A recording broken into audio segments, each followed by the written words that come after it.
नमस्कार दोस्तों, स्वागत है आपका हमारे YouTube channel focus IAS PCS पर।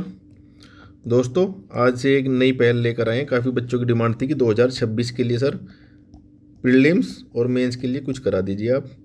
तो अभी मैंने सोचा है कि हमारी टीम अभी आपको विजन की पूरी टेस्ट सीरीज कराएगी। इसमें क्या होगा कि ये वैसे तो ये आप जानते हैं कि ऑब्जेक्टिव टाइप है, लेकिन इसमें ना आपको पूरा कंसेप्ट के साथ हम समझाएंगे। केवल उत्तर बताना हमारा काम नहीं, कंसेप्ट और प्लस फैक्ट और प्लस ट्रिक भी बताएंगे, क्योंकि आपको इतनी चीज़ें रटनी होती है तो बिना ट्रिक के भी कुछ चीज़ें याद नहीं होती है। जैसे फंडामेंटल राइट्स हैं, उनकी ट्रिक होती है, ड्यूटीज़ की ट्रिक होती है, वो सब बताएंगे। और सबसे ये है कि आपको जो है ना पूरा क्वेश्चन अटैम्प्ट करना सिखाएंगे। फिर अभी आप देख रहे हैं ना, प्रीलिम्स जो है PCS का भी कठिन होता जा रहा है। 2023 का आपने देखा होगा और 2024 का ये पूरा कंसेप्ट बेस्ड पेपर था, है ना। कंसेप्ट और प्लस फैक्ट तो थे ही, वो तो PCS की खूबी होती है ना, प्लस फैक्ट। तो आपको ना थोड़ा डीप में पढ़ना पड़ेगा। ऐसे नहीं कि आप केवल फैक्ट रट लेंगे घटना चक्कर से और आपका काम हो जाएगा, क्योंकि अब पैटर्न बदल रहा है। 2024-25 अब 26 में आप देखिए थोड़ा और कठिनी पेपर आएगा। आयोग में हमारा इस बार जब मेरा इंटरव्यू था तो अध्यक्ष जी आए थे, उन्होंने बताया था कि आपको ना जो 2026 का पेपर आएगा प्रीलिम्स का, उसमें एक भी क्वेश्चन गलत देखने को नहीं मिलेगा। और पेपर का स्तर आप जानते हैं कि वो तो अच्छा होगा ही होगा, पहले की तरह नहीं कि वन लाइनर आ गया। तो इसलिए विजन का ये टेस्ट सीरीज लेकर आए हैं, क्योंकि इसमें ना क्वेश्चन अच्छे अच्छे हैं और पॉलिटी का टेस्ट है पहले वाला। आपको आज मैं इसका पूरा एक्सप्लेनेशन करा दूंगा, जितना भी होगा। 1 घंटे की या 40 मिनट की वीडियो बनाकर, 30-40 मिनट जो भी बनेगी। बस आपको ये ध्यान रखना है, आप इसके नोट्स बना लीजिए, वीडियो को देखें अच्छे से और अच्छे से समझने की कोशिश करिए। दोस्तों देखिए, फैक्ट तो आप कभी भी रट सकते हैं, है ना। और केवल रटने से काम नहीं चलेगा, अब रटने का ज़माना तो चला गया, आपको पता ही है। इसके साथ हम अपनी मेंस की भी टेस्ट सीरीज शुरू कर रहे हैं अभी। तो जो 2025 में बिजी है उनके लिए तो अभी वो तो अपना एग्ज़ाम देने जाएंगे, उनको तो ऑल द बेस्ट। लेकिन जो 2026 के छात्र हैं, UPSC हो या PCS हो, UP PCS, इन दोनों के लिए मेनली हमारी टेस्ट सीरीज चलेगी। GS 1 2 3 4 कोई भी टेस्ट सीरीज चलेगी, जिसकी भी आप डिमांड करेंगे वो जल्दी चलाएंगे, है ना। और कुछ फ्री पहले भी चलेंगे हमारे टेलीग्राम ग्रुप पे। ये हमारा इसी नाम से दोस्तों टेलीग्राम ग्रुप है, ये आप ज्वाइन कर लीजिए, फोकस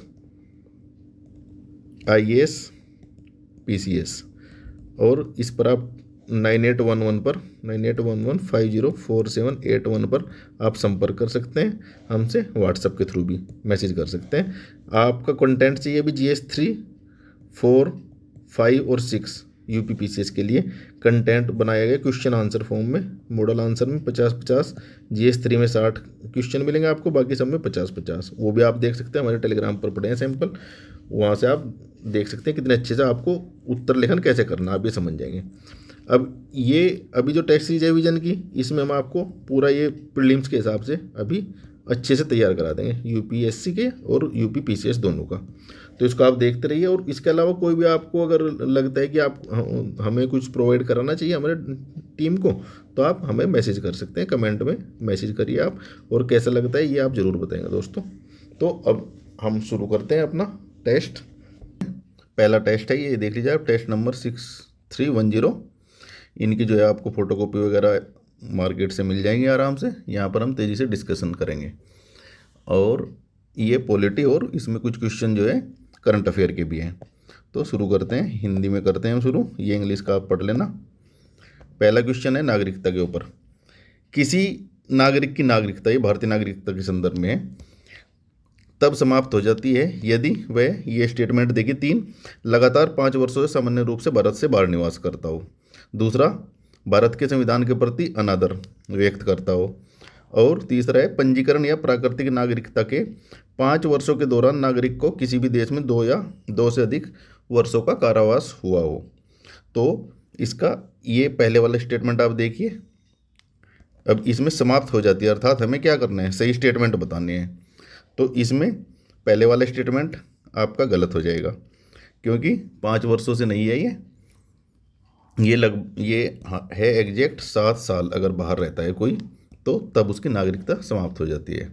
इसलिए ये कथन आपका गलत हो जाता है। अब देखिए, एलिमिनेट आप करेंगे तो ये 2 तो निकल जाते हैं आपके। अब दूसरा और तीसरा बचता है, या तो ये सही होगा या ये सही होगा।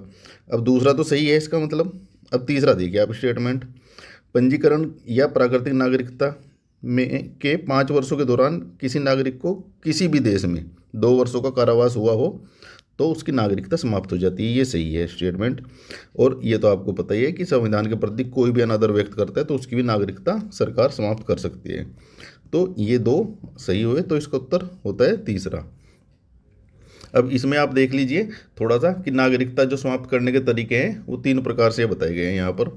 एक तो व्यक्ति यदि कोई स्वैच्छिक तरीके से ही अपनी नागरिकता क्या है छोड़ देता है, जैसे कोई आपको पता हो कोई यूएस की सिटीजनशिप ले लेता है और वो भारत की क्या है छोड़ देता है, और अगर कोई बाहर की नागरिकता लेता है तो उसकी स्वतः ही यहाँ पर समाप्त हो जाती है, क्योंकि भारत में क्या है कंसेप्ट ये है कि जो हमारा नागरिक है वो केवल भारत का ही नागरिक होता है, किसी दो देश का नागरिक नहीं हो सकते हैं वो।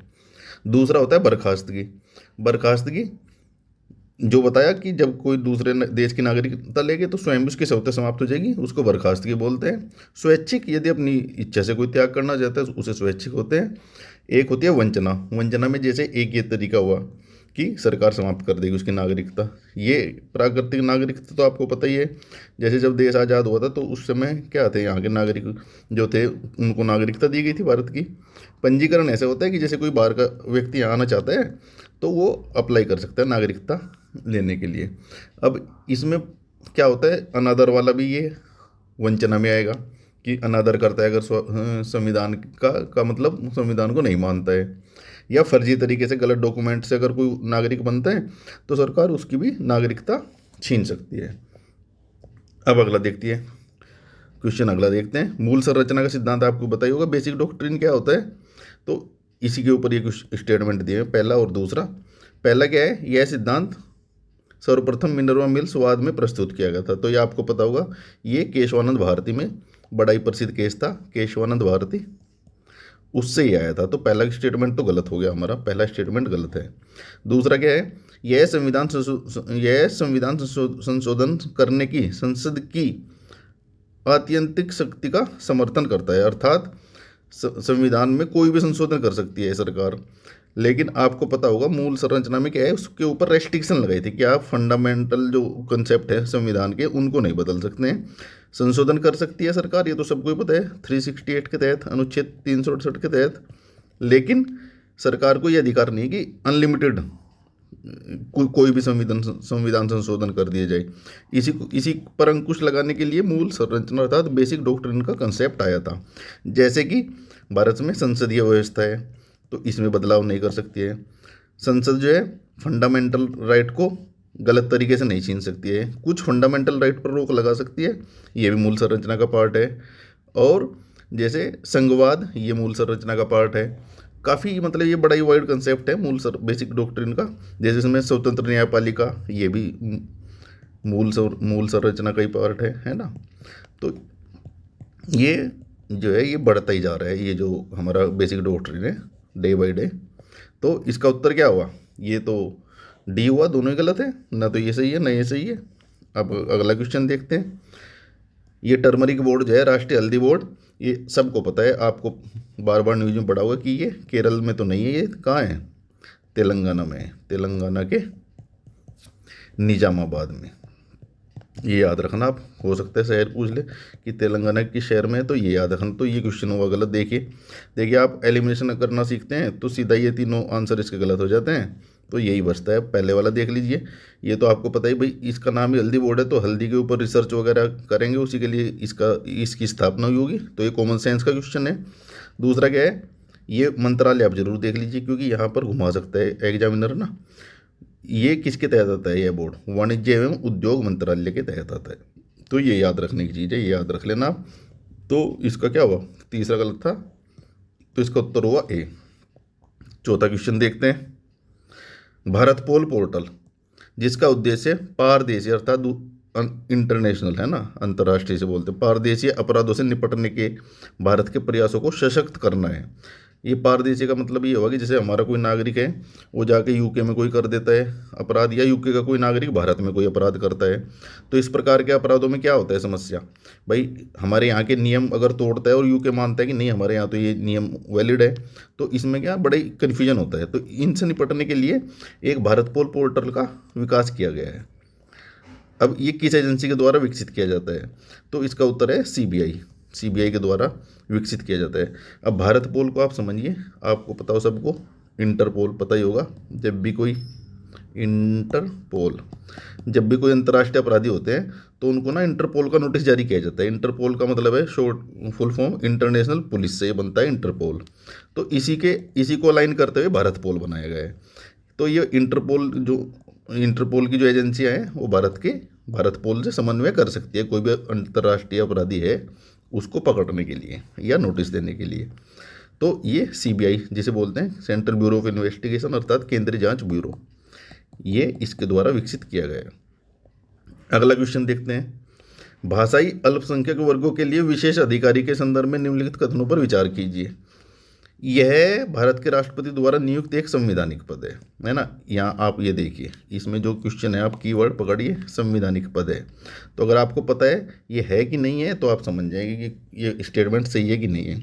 दूसरा क्या है, यह संविधान के तहत भाषाई और धार्मिक अल्पसंख्यक वर्गों के लिए उपबंधित रक्षोपाय से संबंधित मामलों का अन्वेषण कर सकता है। इसका अर्थ क्या हुआ कि जो भी भाषाई और धार्मिक अल्पसंख्यक है उनसे भी जितने संबंधित मामले हैं उनका क्या है, जांच और अन्वेषण, मतलब जांच करेगा, है ना, और उसको सजा देगा जो भी कुछ होगा या उसके रक्षा के उपाय करेगा। तो ये स्टेटमेंट किसमें पूछा है, कौन सा सही है, ये आप देखना अच्छे से। तो इसमें क्या है, पहला तो सही है, ये संवैधानिक पद है।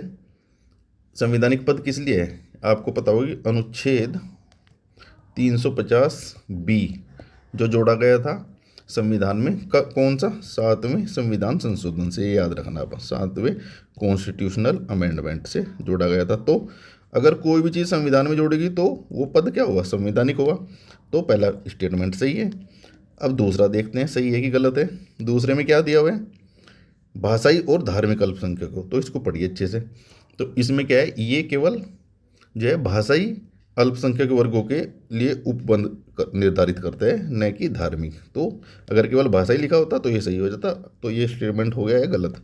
तो इसका उत्तर क्या हुआ, ए, पहला ही सही है। आगे चलते हैं। अब ये देखिए भारत के महाधिवक्ता, देखिए महाधिवक्ता से आपको कंफ्यूज नहीं होना है ना। एक होता है महान्यायवादी, महान्यायवादी जिसे बोलते हैं इंग्लिश में क्या बोलते हैं, इसे हम बोलते हैं attorney general. Attorney ATTORNEY, attorney general. और एक होता है, आपने पढ़ा होगा, जो हमारा एडवोकेट जनरल होता है, जो ये राज्य में होता है, एडवोकेट जनरल, है ना।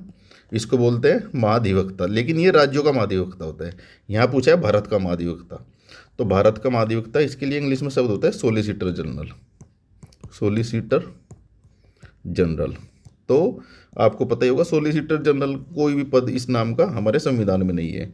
इसका कार्य केवल क्या है, जो भारत के जो महान्यायवादी होते हैं हमारे, जिसे जिसे बोलते हैं अटॉर्नी जनरल, उनकी हेल्प करता है एक किस्म से ना, उसका थोड़ा जूनियर टाइप होता है, ये मान लीजिए आप। तो इसके बारे में जो विचार विजन वालों ने यहाँ क्या किया है, ये स्टेटमेंट नंबर हटा दिए, डाल देते हैं। तो इसके बारे में देखते हैं, ये संवैधानिक पद है, नहीं है।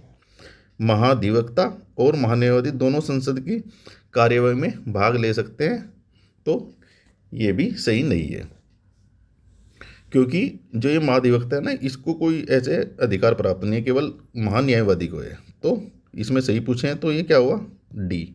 ये दोनों ही गलत हो गए। अगला क्वेश्चन देखते हैं, क्वेश्चन नंबर 7। ये देखिए आप, क्वेश्चन नंबर 6 जो है इंग्लिश में आप देख सकते हैं। अगर हिंदी में कई बार नहीं समझ में आता है तो इंग्लिश देख लीजिए इसकी। देखिए ये लिखा हुआ है सोलिसिटर जनरल ऑफ इंडिया, है ना, ये स्टेट का नहीं लिखा है। अगर किसी स्टेट के संबंध में आता तो क्वेश्चन अलग हो जाता, महाधिवक्ता, फिर यहाँ एडवोकेट जनरल लिखते हो, फिर क्वेश्चन का उत्तर ही अलग होता पूरा। अब नेक्स्ट क्वेश्चन देखते हैं। उद्देशिका अर्थात प्रियम्बल आप सब पढ़ते ही हैं। प्रियम्बल प्रकृति में न्यायिक है, ये आप बताइए है कि नहीं। उद्देशिका अर्थात प्रियम्बल संविधान का भाग है, तो ये तो सबको पता है, ये कई केस इसके ऊपर आए भी थे। तो ये संविधान का भाग ये सही है, और ये न्यायिक नहीं। न्यायिक क्या होता है एक्चुअली, जब किसी चीज़ को हम कोर्ट में चैलेंज कर सकते हैं, जैसे आपके फंडामेंटल राइट है तो ये न्यायिक है। अगर इनका कोई हनन करता है तो आप सीधा कोर्ट में पहुंच सकते हैं, हाई कोर्ट या सुप्रीम कोर्ट। लेकिन अगर उद्देशिका का कोई हनन करता है तो आप ये नहीं कह सकते सरकार को कि आप जो उद्देशिका में लिखा है उसे लागू करो। इसलिए इसको लागू कराने के लिए आप कोर्ट में नहीं जा सकते, केस नहीं कर सकते संविधान सरकार पर। तो ये गलत हुआ और ये सही हुआ। ये क्या पूछा, तो देखिए व्याख्या। अब इसमें दिक्कत क्या है कि व्याख्या भी देखना पड़ेगा आपको। जब ये अगर ये दोनों सही होते तो व्याख्या भी बतानी पड़ती। अब इनमें से एक गलत हो गया तो सीधा उत्तर हो जाएगा आपका। कथन एक गलत है किंतु कथन दो सही है, तो ये हो गया। अब व्याख्या देखनी नहीं है कि करता भी है कि नहीं करता है। अब आइए 8वें पे, फाइनेंस कमीशन वित्त आयोग किसके तहत होता है ये? अनुच्छेद 280। ये तो आप याद कर लीजिए, बिल्कुल बड़ा इंपॉर्टेंट है। पीसीएस में तो सीधा सीधा पूछता है इनके अनुच्छेद, और यूपीएससी में इस प्रकार से क्वेश्चन पूछता है। देखिए यह एक अर्धन्यायिक निकाय अर्थात सेमी जुडिशल या quasi judicial body, QUASI quasi judicial body, ये पता ही आपको है क्योंकि इसके पास थोड़ी न्यायिक शक्ति होती है, जिसका गठन राष्ट्रपति द्वारा प्रत्येक 6वें वर्ष में किया जाता है। अब देखिए इसने यहाँ घुमा दिया, ये सबको पता है, ये 5वें वर्ष में किया जाता है, हर 5 वर्ष पर। तो पहला स्टेटमेंट ही गलत हो गया। दूसरा क्या है, किसी उच्च न्यायालय के मुख्य न्यायाधीश को इसका अध्यक्ष नियुक्त किया जा सकता है। बिल्कुल ऐसी कोई कंडीशन नहीं है कि ये नहीं किया जा सकता। और इसकी जो एलिजिबिलिटी है एक्चुअली ये सरकार संसद द्वारा निर्धारित की जाती है। तो इसमें क्या है, कोई भी एक मामलों का जानकार होना चाहिए, कोई भी इस प्रकार का ना जिसको न्यायिक वगैरह जांच है और प्रशासन का अनुभव है, वो व्यक्ति इसमें बन सकता है। मेनली प्रशासनिक अनुभव केवल दिया हुआ है। तो ये सही है, ये गलत है। अब देखिए इसकी अनुशंसाएं केवल सलाहकारी होते हैं, बिल्कुल ये भी सही है क्योंकि ये अपने अनुशंसाएं तो देता है। और ये भी देखा होगा कि फाइनेंस कमीशन की जो अनुशंसाएं होती हैं सरकार प्राय मान लेती है ना, हमेशा, क्योंकि ये एक संवैधानिक बॉडी है। अगर भाई ये कुछ अनुशंसाएं दे रहा है तो सरकार इसकी अवहेलना नहीं कर सकती है, तो मान लेती है। लेकिन वो जरूरी नहीं माने या नहीं भी माने सरकार, तो इसकी प्रकृति केवल सलाहकारी ही है, यह आपको समझना होगा। अगला क्वेश्चन देखते हैं, क्वेश्चन नंबर 9। हाल ही में, ये करंट से क्वेश्चन आ गया, हाल ही में यूएसए में नोरो वायरस के मामलों में उल्लेखनीय वृद्धि देखी गई। अब नोरो वायरस प्रसारित होता है, ये साइंस एंड टेक का इंपॉर्टेंट क्वेश्चन है, देख लीजिए, इसमें पीसीएस में पूछ सकते हैं। दूषित भोजन या जल के सेवन से, मल मुकल अर्थात फेकल ओरल, है ना, जैसे आपने ये बैक्टीरिया पढ़ा होगा ना, कौन सा होता है वो, एक समय जब प्रयागराज में जो हुआ था ना, कोली वायरस क्या होता है, ई कोली वायरस होता है उसका ना, ई कोलाई बोलते हैं या ई कोली वायरस, तो वो मल से ही संबंधित होता है। तो अगर मुख से ये बैक्टीरिया चला जाता है, फेकल ओरल, है ना, मल जो है, मल गंदी चीज़ कोई भी है, मल से चिपकी हुई या सड़ी हुई, अगर वो मुँह से चली जाती है, ये कारण हो सकता है, या जल से हो सकता है, या जो संक्रमित व्यक्ति है जिस के संपर्क में आने से, जैसे हाथ मिलाना या बात करना, तो ये क्या है कि ये तीनों ही तरीके से हो सकता है। तो इसका उत्तर हो जाएगा डी। आपको सीधा याद करना है कि ये इन तीनों तरीके से फैल सकता है। आइए अब देखते हैं 10वां क्वेश्चन। निम्नलिखित कथनों पर विचार कीजिए। पहला क्या है, बालकों के स्वस्थ विकास के लिए अवसरों को सुरक्षित करना। दूसरा क्या है, डीपीएसपी आय, प्रतिष्ठा, सुविधाओं और अवसरों में असमानताओं को कम करना। तीसरा है पर्यावरण संरक्षण और संवर्धन तथा वन्यजीवों की रक्षा करना। उपर्युक्त में से कितने डीपीएसपी तत्वों को 44वें संविधान संशोधन में जोड़ा गया था? तो दोस्तों आप देख लीजिए, ये डीपीएसपी हैं तीनों। आपको पता होगा कि संविधान डीपीएसपी में कब कब चेंज हुआ था, 42वें संविधान संशोधन में हुआ था और 44वें में हुआ था। तो कुछ 42वें में जोड़े गए थे और कुछ 44वें में जोड़े गए थे। अब 42वें में आपको पता होगा कि ये वाला 42वें में जोड़ा गया था, बालकों के स्वस्थ विकास के लिए अवसरों को सुरक्षित करना, और ये वाला भी 42वें में जोड़ा गया था। तो ये दोनों तो 42वें में आ गए। तो बचा क्या, या तो भैया ये होगा या ये भी नहीं होगा। तो इसका उत्तर अभी ये हो सकता है या ये हो सकता है। अब अगर आपको ये पता है, ये नहीं पता है तो याद कर लीजिए, ये आय, प्रतिष्ठा, सुविधाओं और अवसरों में असमानताओं को कम करना, ये 44वें में जोड़ा गया था। तो इसका उत्तर हो गया पहला, है ना। अब 42वें संविधान संशोधन को आपको पता होगा मिनी कॉन्स्टिट्यूशन भी बोलते हैं, क्योंकि इंदिरा गांधी सरकार ने क्या किया था, काफ़ी सारे इसमें परिवर्तन कर दिए थे संविधान में, तो इसे मिनी कॉन्स्टिट्यूशन बोलते हैं। ये मेंस में क्वेश्चन ही पूछता है कि 42वें संविधान संशोधन को मिनी कॉन्स्टिट्यूशन क्यों कहा जाता है, अर्थात मिनी संविधान क्यों कहा जाता है। इसलिए कहा जाता है कि देखिए इसमें एक तो डीपीएसपी जोड़ दिए थे 4 इन्होंने, है ना, और ऊपर से जो मेन प्रावधान थे, जैसे लोकसभा को क्या है 5 वर्षों की थी पहले, इन्होंने 6 वर्ष की कर दिया था, और राष्ट्रपति की जो अनुमति थी बिलों पे उसमें भी बदलाव किया था। तो काफ़ी सारे चेंजेस है, उसको याद कर लेना, मेंस के लिए इंपॉर्टेंट है। तो इसका क्वेश्चन हमारा पहले वाला हो गया, ये केवल ये जोड़ा गया था 2 वाला। आगे चलते हैं, क्वेश्चन 11, निम्नलिखित में से प्रत्यक्ष लोकतंत्र के साधन है। अब डेमोक्रेसी आपको पता ही है, और ये क्या डायरेक्ट मतलब डायरेक्ट डेमोक्रेसी। तो प्रत्यक्ष लोकतंत्र, देखिए डेमोक्रेसी में क्या होता है भाई, हम एक सरकार चुनते हैं, मतलब अपने प्रतिनिधि चुनते हैं, है ना। जनता क्या होती है, जनता चुनती है प्रतिनिधि, और ये जाते हैं कहाँ, संसद में। और जब हमें कोई बात कहनी होती है तो हम इन सांसदों को कहते हैं, हम संसद को थोड़े सीधे बोलते हैं, और ये हमारी बात यहाँ तक पहुँचाते हैं। तो हमारी क्या है, हमारी है अप्रत्यक्ष डेमोक्रेसी। लेकिन कुछ देशों में आपने देखा होगा, जैसे स्विट्जरलैंड वगैरह है, वहाँ पे क्या है कि प्रत्यक्ष लोकतंत्र भी चलता है। जैसे कि लोग ही सीधे वोट कर देते हैं ना, किसी भी बिल पे लोग ना अपनी राय प्रकट करते हैं, और सरकार को है, सरकार क्या करती है उसमें फिर बदलाव करती है उस हिसाब से। तो इसको बोलते हैं प्रत्यक्ष लोकतंत्र। तो इसके साधन कौन कौन से हैं, अब मतलब जब ये डायरेक्ट जो जनता है प्रत्यक्ष अपनी संसद तक आवाज़ पहुंचाएगी, तो किसी तरीके से पहुंचाएगी ना भाई, लेटर लिखेगी या फ़ोन करेगी या कोई भी तरीका होगा, तो वो साधन ये पूछ रहा है। तो समझिए क्या क्या है, ये रेफरेंडम जिसे बोलते हैं। रेफरेंडम में होता है ना कि आपने देखा होगा जब यूके ब्रेग्जिट से अलग हुआ तो वहाँ लोगों का रेफरेंडम कराया गया था, अर्थात एक किस्म से वो अपने पेपर पे वोट टाइप देते हैं, तो ये होता है रेफरेंडम। दूसरा है प्रत्याशी को वापस बुलाना, राइट टू रिकॉल। अभी न्यूज़ में चर्चा में होगा, आपने देखा होगा राइट टू रिकॉल हमारे यहाँ भी चल रहा है, बार बार सब बोलते हैं कि राइट टू रिकॉल, अर्थात जो प्रत्याशी हमने एक बार चुन दिया एमएलए एमपी, उसको वापस बुलाने का अधिकार भी जनता के पास होना चाहिए। ये नहीं कि वो 5 साल तक बैठ जाए जाकर कुछ करे ना करे। फिर है पहल, इनिशिएटिव जिसे बोलते हैं इंग्लिश में। फिर है जनमत संग्रह, इसे प्लेबिसाइट बोलते हैं। तो ये चारों ही प्रत्यक्ष लोकतंत्र के साधन हैं। तो इसका उत्तर हो जाएगा डी। ये क्वेश्चन भी इंपॉर्टेंट है, प्री के हिसाब से देख लेना आप।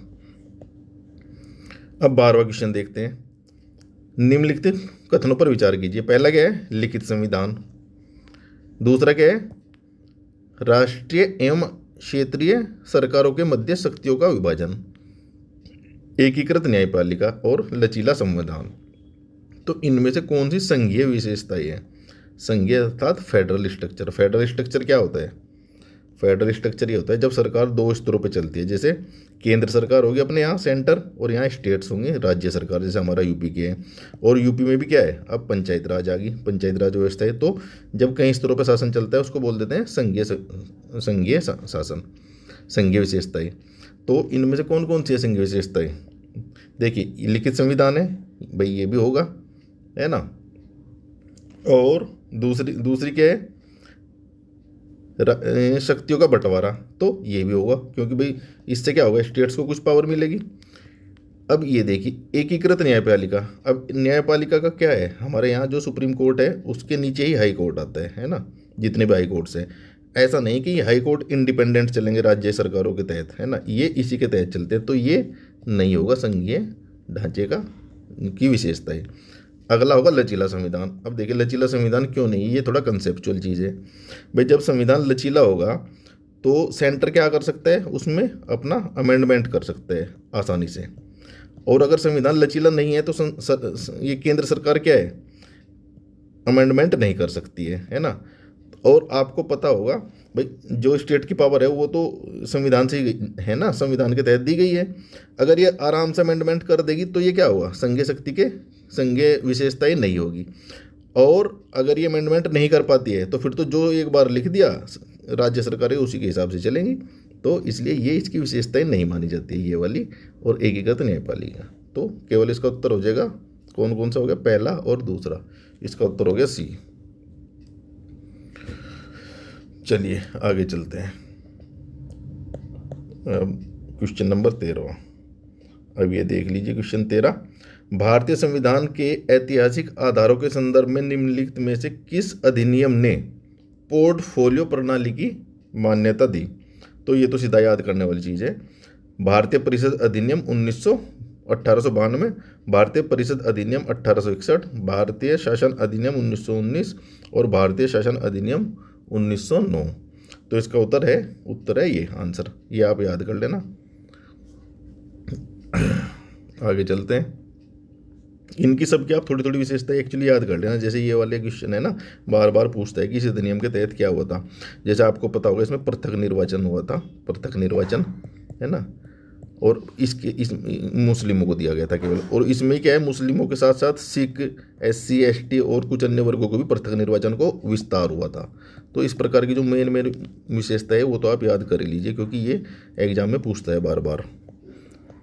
अब आगे देखते हैं क्वेश्चन नंबर 14।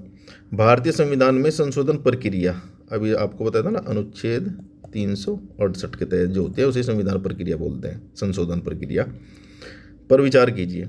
संविधान संशोधन विधेयक लोकसभा में के किसी निजी सदस्य के द्वारा पुनः स्थापित नहीं किया जा सकता, अर्थात कोई भी एक निजी सदस्य बिल नहीं ला सकता है संविधान संशोधन का। ये क्वेश्चन, ये आपको बताना है कि सही है कि गलत। अब निजी सदस्य क्या होते हैं? निजी सदस्य वो होते हैं जैसे जो भी मंत्री परिषद के बाहर जो सदस्य होते हैं ना भाई, मंत्री परिषद होती है, आपको पता होगा। इसमें कुछ मंत्री होते हैं जैसे गृह मंत्री, राज्य मंत्री है ना, और बहुत सारे मंत्री होते हैं इसमें, डिफेंस मिनिस्टर, विदेश मंत्री है ना। तो निजी सदस्य होते हैं जो भी मिनिस्टर्स बाहर होते हैं, जो भी संसद हमारे MP जो होते हैं इससे अलावा होते हैं, मंत्री परिषद का हिस्सा नहीं होते। इसमें आप कंफ्यूज नहीं होना। इसमें जो सरकार है उसके MLA MP भी होगा, अर्थात जैसे अभी BJP की सरकार है तो BJP का MLA या BJP का जो MP होगा वो मंत्री नहीं है, तो वो भी निजी सदस्य ही माना जाएगा। और दूसरी पार्टी के तो होंगे ही, क्योंकि भाई दूसरी पार्टी वालों को थोड़ा ये मंत्री परिषद में जगह दे रहे अगर इनके गठबंधन का हिस्सा नहीं है। तो निजी सदस्य जानिए, उसके बाद समझते हैं ये क्या क्या कर सकता है।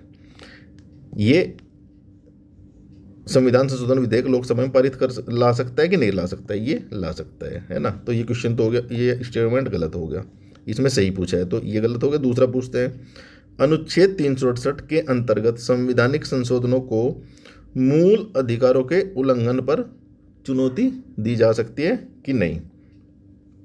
नहीं, क्या है ये? पढ़ते हैं पहले। अनुच्छेद 368 के अंतर्गत संविधान संशोधनों को मूल अधिकारों के उल्लंघन के आधार पर चुनौती दी जा सकती है। तो ये बताना है कि ये सही है कि गलत है ना। अब आप देखिए इसका उत्तर क्या है भाई, ये सही है तो इसका उत्तर हो जाएगा B, क्योंकि मूल अधिकार अगर सरकार जो है मूल अधिकार में कटौती करती है तो उसको चुनौती दी जा सकती है। क्यों दी जा सकती है? क्योंकि ये हमारे क्या है, बेसिक डॉक्ट्रिन जो अभी पढ़ा था ना, क्या उसे बोलते हैं, मूल ढांचे का सिद्धांत, उसके तहत आता है फंडामेंटल राइट। तो सरकार ऐसे ही नहीं कि कुछ भी हटा दी, हमारे मूल अधिकारों को कम नहीं कर सकती। ऐसे अपवाद जरूर है लेकिन ऐसे हटा नहीं सकती है। तो ये गलत हुआ और ये सही हुआ, तो इसका उत्तर हुआ B, अर्थात केवल 2 सही है। 15वां क्वेश्चन देखते हैं।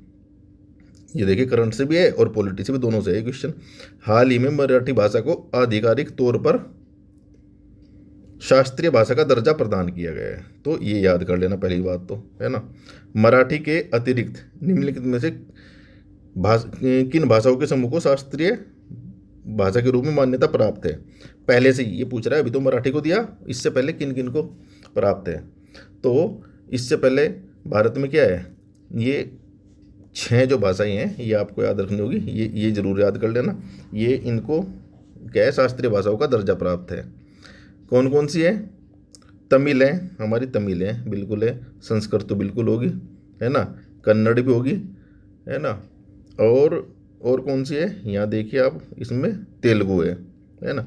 तो इसमें से पूरा समूह चेक करना है हमें। तो कौन सा वाला समूह है इसका? यही पहले वाला समूह है, क्योंकि इसमें क्या है कि इसमें कन्नड़ और तेलुगु तो है, उड़िया है, लेकिन गुजराती नहीं है। इसमें पंजाबी नहीं है, इसमें हिंदी भी नहीं है, हिंदी भी शास्त्रीय भाषा नहीं है, हमारी राजभाषा भले ही है। लेकिन इसमें क्या है कि ये सारी पाली जो है ना, पाली, प्राकृत, असमिया और बंगाली भाषाओं को शास्त्रीय दर्जा अभी हाल ही में प्रदान किया है। तो इसलिए आपको ये पाली से कन्फ्यूजन नहीं होना। पुराने वाली 6 थी और 5 अभी हुई, तो अब हो गई पूरी 11 भाषाएं होगी। अब ये जो 5 है याद कर लेना, पुरानी 6 भी याद रखना आप ना। आगे चलते हैं, 16 क्वेश्चन देखते हैं। ये फिर DPSP से क्वेश्चन आ गया। देखिए DPSP और फंडामेंटल राइट ना बड़ी इंपॉर्टेंट चीज़ है, ये आप पढ़ते रहिए। इनको तो एक एक चीज़ याद कर लीजिए आप। ये पीसीएस, यूपी पीसीएस या अन्य राज्यों में पूछता है और यूपीएससी तो पूछता ही है ना। अब डीपीएसपी देखते हैं क्या क्वेश्चन पूछ रहे हैं। राज्य की नीति, राज्य के डीपीएसपी भारत के लिए उपयोगी रहे हैं क्योंकि, देखिए ये कंसेप्चुअल क्वेश्चन है कि ये लिखा हुआ ऐसा नहीं मिलेगा आपको संविधान में, लेकिन इसको आपको दिमाग लगाना होगा। क्यों इम्पोर्टेंट है ये बताना है, क्यों महत्वपूर्ण है भारत के लिए। ये भारतीय संघ के अधिकृतों को उन नए सामाजिक आर्थिक मूल सिद्धांतों का स्मरण कराते हैं जो संविधान के लक्ष्यों की प्राप्ति से जुड़े हैं। इसका मतलब ये है कि जो भारतीय संघ, सीधा सीधा आप ही समझिए कि जो हमारी सरकार है ना, उसको ये याद दिलाते हैं कि भाई हमारे संविधान में क्या लिखा है तो आप उनको पूरा करो। तो यही तो है डीपीएसपी। डीपीएसपी का मतलब ही यही है कि राज्य के नीति निर्देशक तत्व, अर्थात राज्य मतलब भारत देश, अर्थात जो सरकार जो चल रही है ना, उसको ये आदेश दे रहा है कि आपने ये करना है आपको। जैसे क्या थे डीपीएसपी में, बहुत सारे डीपीएसपी में, उसमें आप देखिए कि जैसे वो अभी तो हमने पढ़े कि बच्चों का अवसर था, है ना, न्याय, निःशुल्क न्याय, आय असमानता कम करना, तो ये तो सरकारों का काम है। तो ये पहला सही हो जाएगा। दूसरा देखिए, ये विधि की संवैधानिक वैधता निर्धारित करने में न्यायालयों की सहायता करते हैं। ये किसी भी जो भी कोई कानून है, अब देखिए ये क्वेश्चन, ये स्टेटमेंट पढ़िए, ये जो है हमारे रूल जो है, नियम जो बनते हैं, कानून बनते हैं, उनकी संवैधानिक वैधता, अर्थात सरकार जब कोई कानून पास करती है, बिल लेकर आती है ना, तो आपको पता होगा जुडिशियल रिव्यू चीज़ होती है। तो कोर्ट को ये आदेश, ये अधिकार है, सुप्रीम कोर्ट ये चेक कर सकता है कि ये जो सरकार बिल लेकर आई ये संवैधानिक है कि नहीं है, अर्थात संविधान के अनुरूप है नहीं है। आपने देखा होगा एनजेएसी आया था, नेशनल जुडिशियल अपॉइंटमेंट कमीशन, है ना, एनजेएसी आया था, तो संविधान ने क्या कोर्ट ने क्या कैसे रिजेक्ट कर दिया। कोर्ट ने बोला कि ये संवैधानिक परिधि में नहीं आता है, अर्थात संविधान का उल्लंघन करता है। तो ये अब कोर्ट कहाँ से करेगा भाई, कोर्ट अपने मन से थोड़े करेगा, कोर्ट भी जो संविधान में दिया हुआ है अधिकार उसी के तहत तो करेगा। तो डीपीएसपी के तहत उसे एक ये दिशा निर्देश मिल जाता है। हाँ बिल्कुल भाई, वो बोलेगा डीपीएसपी जैसा बोल रही है, अगर ऐसा बिल नहीं है तो उसे रिजेक्ट कर सकता है कोर्ट। तो ये भी सही हुआ, ये भी सही हुआ। अब आगे चलिए, ये सत्तारूढ़ दल की राजनीतिक विचारधारा से परे एक राजनीतिक घोषणा पत्र के रूप में कार्य करते हैं। बिल्कुल, क्योंकि अगर कोई भी सत्तारूढ़ दल है, अगर वो अपनी ही राजनीतिक विचारधारा के अकॉर्डिंग काम करेगा तो वो जरूरी नहीं है कि वो इस संविधान के अनुरूप भी हो सकती है उनकी विचारधारा, और संविधान के विरुद्ध भी हो सकती है। तो वो जैसे ही विरुद्ध जाएगा, डीपीएसपी क्या, कोर्ट क्या बोलेगा कि भाई डीपीएसपी में ऐसा नहीं लिखा है कि आप अपनी विचारधारा थोपिए, जो हमारी संवैधानिक विचारधारा है वही आप भारत के लोगों पर थोप सकते हैं। तो ये एक किस्म से संविधान का राजनीतिक घोषणा पत्र माना जाता है। बिल्कुल सही है, तो आप तीनों को सही मानेंगे। आगे चलते हैं, ये थोड़ा कंसेप्चुअल है, ये आप समझ लीजिए, अच्छी चीज़ है, इंटरेस्टिंग चीज़ है, क्योंकि डीपीएसपी में ना काफ़ी कंसेप्ट आपको लगाने पड़ेंगे। देखिए क्वेश्चन नंबर 17 देखते हैं। निम्नलिखित में से कौन 1949 में हस्ताक्षरित संविधान की मूल उद्देशिका में शामिल नहीं थे। अब ये कितनी बार आता है ये क्वेश्चन, आपको पता ही है। संविधान का जो प्रीएम्बल कब चेंज हुआ था, प्रीएम्बल अभी हमने डिस्कस किया था ना, 42वें संविधान संशोधन में चेंज हुआ था केवल एक ही बार, और उसमें केवल 3 शब्द जोड़े गए थे, ये आपको पता होगा, समाजवादी, पंथ निरपेक्ष और अखंडता, अखंडता, है ना। तो ये 3 शब्द तो उसमें जोड़े गए थे, तो अर्थात ये मूल में नहीं थे। सीधी सी बात है कि ये हमारे मूल संविधान, अर्थात जिस टाइम संविधान लिखा गया था और 1949 में उन्होंने हस्ताक्षर किए थे, संविधान सभा ने साइन किए थे, तो तब ये शब्द नहीं थे, ये बाद में जोड़े गए 42वें में। तो ये मूल में थे, आपको पता ही है, ये दोनों मूल में थे। तो अर्थात इसमें क्या हुआ, 1 और 2 इसका उत्तर हो जाएगा। एक ये, अच्छा ये मूल में नहीं थे है, तो नहीं 1 और 2 नहीं, तो 3 और 4 नहीं थे, है ना, और ये 1 और 2 थे, तो उत्तर ये हो जाएगा। आप ये पढ़ लीजिए, है ना, एक बार ये जरूर पढ़ा करें कि नहीं पूछा या क्या पूछा। 18वां देखते हैं हम। संविधान सभा की प्रारूप समिति का सदस्य नहीं था, है ना, ड्राफ्टिंग कमेटी। ड्राफ्टिंग कमेटी आपको पता होगा उनके हेड कौन थे, सबसे फेमस हमारे जो है संविधान निर्माता जिनको बोलते हैं BR अम्बेडकर जी थे, है ना, तो वो तो उसके अध्यक्ष थे। तो इसकी इसकी एक समिति थी, उस समिति में, प्रारूप समिति में कितने 7 सदस्य थे, है ना, उनमें से कौन नहीं थे ये बताना आपको। तो इसका उत्तर JB कृपलानी नहीं थे, ये तो सबको ही पता होगा, है ना। इसमें जितने भी लोग थे उनके नाम आपको पता है, कई लोगों के नाम तो भगवान कृष्ण के ऊपर है, जैसे N गोपाला स्वामी, है ना, कृष्णा स्वामी अल्लद, T कृष्णामाचारी, T क्या थे, TT कृष्णामाचारी, तो 3-4 तो कृष्ण जी के नाम पर है, तो ये याद आपको हो जाएंगे। और KM मुंशी, ये तीनों थे इसमें ना। सैयद जो है मोहम्मद सदुल्ला भी इनका पार्ट थे। तो ये याद कर लीजिए आप, ट्रिक से याद हो जाएगा। अब चलते हैं 19वां क्वेश्चन देखते हैं। अब क्वाड के ऊपर क्वेश्चन आ गया।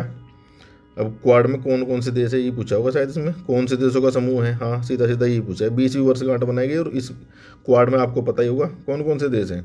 भारत है, जापान है, ऑस्ट्रेलिया है, UK नहीं है। भारत है, जापान है, ऑस्ट्रेलिया, USA है, ये सही है। ब्राज़ील नहीं, ये शब्द गलत हो गए। तो इसका सीधा उत्तर क्या होगा? B। आगे चलते हैं। क्वेश्चन 20, सशस्त्र विद्रोह के आधार पर घोषित राष्ट्रीय आपातकाल के संदर्भ में निम्नलिखित कथनों पर विचार कीजिए। क्या है? अनुच्छेद 19 के अंतर्गत मूल अधिकार स्वतः निलंबित हो जाते हैं। ये देखिए, दूसरा स्टेटमेंट क्या है? राष्ट्रपति कुछ मूल अधिकारों के परिवर्तन के लिए न्यायालय जाने का अधिकार निलंबित कर सकता है। तो इसमें जो सही है, देखिए ये तो आपको पता है। इसमें क्या है? ये इसका उत्तर हो जाएगा B। भाई ये तो है। और इसका जो पहले वाला जो है, ये जो है सशस्त्र विद्रोह के आधार पर नहीं होगा। ये क्या होगा? ये होगा बाह्य आक्रमण। बाह्य आक्रमण पहले ये सशस्त्र विद्रोह पे भी कर सकते हैं, लेकिन अब जब है ना बाह्य आक्रमण, जैसे अर्थात जब कोई देश हमारे ऊपर हमला करेगा और उस टाइम अगर राष्ट्रीय आपातकाल लगता है तो तभी अनुच्छेद 19 को निलंबित किया जा सकता है, न कि सशस्त्र विद्रोह। अर्थात कोई देश के अंदर कोई हथियारबंद ग्रुप लड़ रहा है तो तब जो है अनुच्छेद 19 जो है क्या है, निलंबित नहीं होगा। ये आप याद रख लीजिए। आगे चलते हैं। तो इसका उत्तर हुआ B, मतलब सही पूछा है ना, तो ये सही हुआ, ये गलत हो गया। क्वेश्चन नंबर 21 देखते हैं क्या बोल रहा है। हाल ही में भारत ने जलवायु परिवर्तन पर संयुक्त राष्ट्र फ्रेमवर्क UNFCCC को अपनी चौथी द्विवार्षिकीय रिपोर्ट प्रस्तुत की है। इस रिपोर्ट के अनुसार ग्रीन हाउस गैस उत्सर्जन में निम्नलिखित क्षेत्रकों में योगदान के अवरोही क्रम पे बताना है आपको। अर्थात अवरोही मतलब पहले सबसे ज़्यादा योगदान कौन दे रहा है, फिर उससे कम योगदान कौन दे रहा है, उससे कम कौन, उससे कम कौन, ऐसे बताना है। ये आरोही अवरोही अच्छे से पढ़ा कीजिए। ये अवरोही मतलब हो गया डिसेंडिंग ऑर्डर, है ना। डिसेंडिंग का मतलब ये होगा सबसे ज़्यादा योगदान कौन दे रहा है, फिर उससे कम वाला बताना है। तो इसमें क्या है? कृषि, एक तो कृषि कार्यों से भी ग्रीन हाउस गैस निकलती है, आपको पता होगा मीथेन वगैरह निकलती है। अपशिष्ट अर्थात वेस्ट जो होती है, औद्योगिक प्रक्रियाएँ और ऊर्जा। तो इसमें देखिए आप, इसका उत्तर क्या है? 1 2 3 4 मतलब कृषि सबसे ज़्यादा है? नहीं। चौथा क्या हो? इसमें क्या हो गया? ऊर्जा। ऊर्जा से हमारे यहाँ क्या है कि ग्रीन हाउस गैस सबसे ज़्यादा किससे निकल रही है? ऊर्जा से निकल रही है। अर्थात चौथा आ गया पहले, और फिर इसमें से 2 ऑप्शन अब आएंगे आपके। उसके बाद क्या आएगा? कृषि, या तीसरे में क्या है? औद्योगिक प्रक्रियाएँ, है ना। तो सबसे ज़्यादा ऊर्जा से निकली। अब इसके बाद आएगा कृषि, है ना। तो नंबर 1 ये आ गया, नंबर 2 ये आ गया। तो 4 1 3 2। अब ये देखिए आप हो गए 4 1 3 2। अर्थात इसका क्रम याद रख लीजिए आप, बस सीधा सीधा, क्योंकि ये तो याद करने वाली चीज़ है, इसमें कोई कंसेप्ट तो चलेगा नहीं। अब इसे याद रख लीजिए, 4 1 3 2। अर्थात ये रहा, है ना। सबसे ज़्यादा ऊर्जा से निकली है, फिर कृषि से निकलती है। या कृषि नंबर 2 पर है, ये याद रखना। ऊर्जा नंबर 1 पर है। उसके बाद इंडस्ट्रियल जो प्रक्रिया होती है उससे, और जो अपशिष्ट होती है वो सबसे लास्ट में है। बाकी आप इसमें कुछ समझने का है नहीं, याद करने का है। अब अगला क्वेश्चन देखते हैं। अब ये देखिए, स्वतंत्रता अधिनियम 1947 के बारे में। ये बड़ा इंपॉर्टेंट अधिनियम है, लास्ट वाला था तो वैसे भी इम्पोर्टेंट हो जाता है। के संदर्भ में सही कथन बताने हैं। संविधान सभा को भारत के संबंध में अंग्रेजों द्वारा बनाए गए कुछ विशेष कानूनों को निरस्त करने की अनुमति नहीं थी। दूसरा क्या है? इस अधिनियम के द्वारा वायसराय का पद समाप्त कर दिया गया था। तो आपको बताना है सही, तो इसमें से केवल एक ही सही होगा। यद्यपि इसने भारत को स्वतंत्र घोषित किया, लेकिन कुछ देशी रियासतों पर ब्रिटिश प्रभुत्व की घोषणा नहीं की और देशी रियासतों को स्वतंत्र रहने की अनुमति नहीं दी, बल्कि भारत या पाकिस्तान में विकल्प करने की स्वतंत्रता प्रदान की। तो इसमें सही उत्तर हो गया आपका B। ये वायसराय का पद समाप्त कर देता। ये बाकी सब गलत हैं इसमें ना। भाई ऐसे कोई कानून की अनुमति नहीं थी, तो फिर फ़ायदा क्या होगा? जब अंग्रेज छोड़कर ही चले गए तो उनके तो सारे कानून इनवैलिड हो गए हमारे यहाँ। तो ये तो कॉन्सेप्ट लॉजिक से आपके क्लियर हो जाएगा। अगला क्वेश्चन देखते हैं।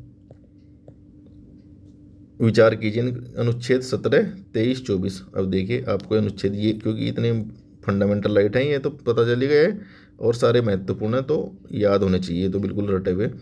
मूल अधिकारों में से कितने केवल राज्य की कार्रवाई के विरुद्ध व्यक्ति को संरक्षण प्रदान करते हैं? अब ये देखिए इसमें क्या है, अनुच्छेद 17 क्या होता है भाई? अनुच्छेद 17 होता है आपका अस्पृश्यता का अंत, है ना, अस्पृश्यता। दूसरा क्या होता है, ये होता है बालाश्रम, जब फोर्स लेबर नहीं कराते, बालाश्रम, अगर किसी से ज़बरदस्ती हम श्रम करा रहे हैं तो उसको बोलते हैं बालाश्रम। और ये बच्चों से संबंधित है, ये आपको पता होगा, ये चाइल्ड लेबर से है ना, चाइल्ड लेबर से।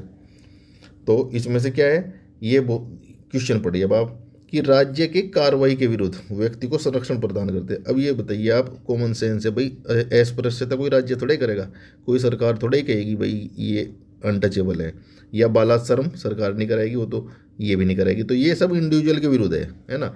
जैसे कि कोई फैक्ट्री में किसी से काम करा रहे है ना, बच्चे से, ये बालाश्रम जबरदस्ती करा रहे हैं, तो ये हमारा इसमें से कोई भी नहीं होगा, है ना, क्योंकि राज्य के विरुद्ध, राज्य के विरुद्ध आपको ऐसा होता है जैसे कि अनुच्छेद हो जाएगा 20, है ना, या अनुच्छेद 21 स्वतंत्रता का अधिकार है। मतलब क्या है कि आप किसी को जबरदस्ती नहीं डिटेन कर सकते हैं, है ना, आपको न्यायालय में पेश करना ही होगा उसको। तो इस प्रकार के जो होते हैं वे राज्य के विरुद्ध होते हैं, क्योंकि फंडामेंटल राइट्स ज़्यादातर क्या है, राज्य के विरुद्ध ही हमें संरक्षण प्रदान करते हैं नागरिकों को। तो इसलिए ये 2-3 छोड़कर बाकी सब जो है राज्य के विरोधी है। तो ये आप को समझ लीजिए इसको। आगे चलते हैं, क्वेश्चन नंबर 24 देखते हैं। गंगा टास्क फोर्स के ऊपर है क्वेश्चन। प्रादेशिक सेना ने गोमती नदी का पुनरुद्धार करने के लिए गंगा टास्क फोर्स का गठन किया है। इस संदर्भ में गोमती नदी से संबंधित निम्नलिखित कथनों पर विचार कीजिए।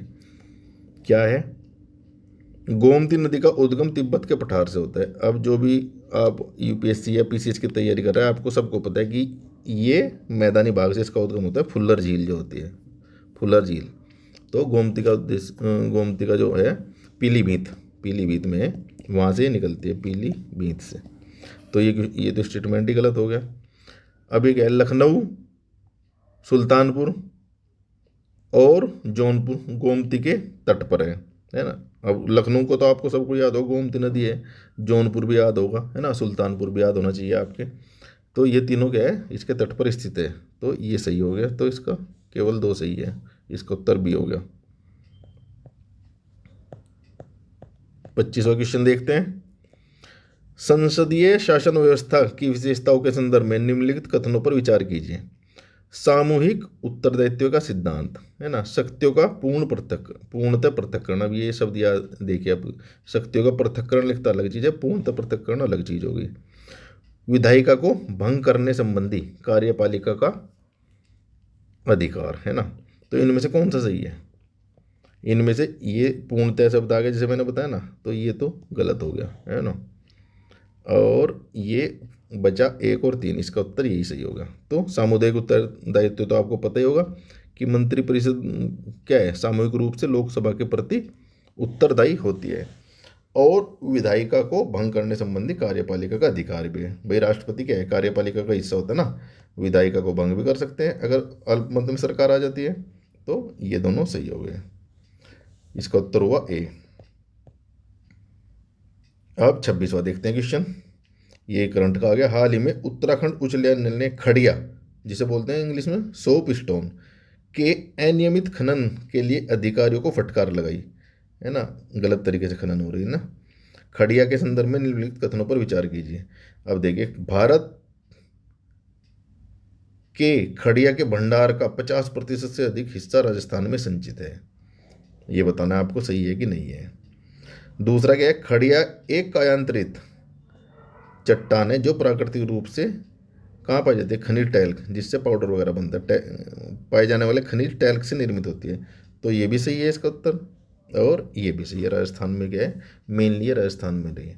तो इसका उपयोग कहाँ कहाँ होता है ये आप देख लीजिए। सौंदर्य प्रसाधन जो होते हैं ना, जो पाउडर बनता है हमारा गोरा बनने के लिए, आपको कि मम्मियों ने लगाया होगा बचपन में, सबकी माताएं लगाती हैं पाउडर, तो ये पाउडर इसी से बनता है, टेलकॉम से।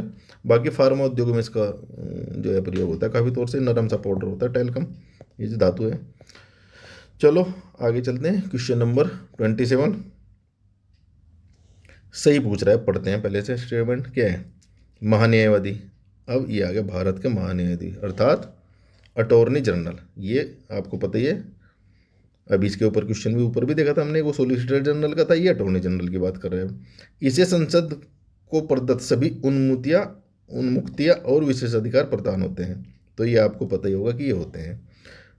महान्यायवादी, भारत का महान्यायवादी संघ की कार्यकारिणी का एक अंग है, तो ये अंग माना जाता है।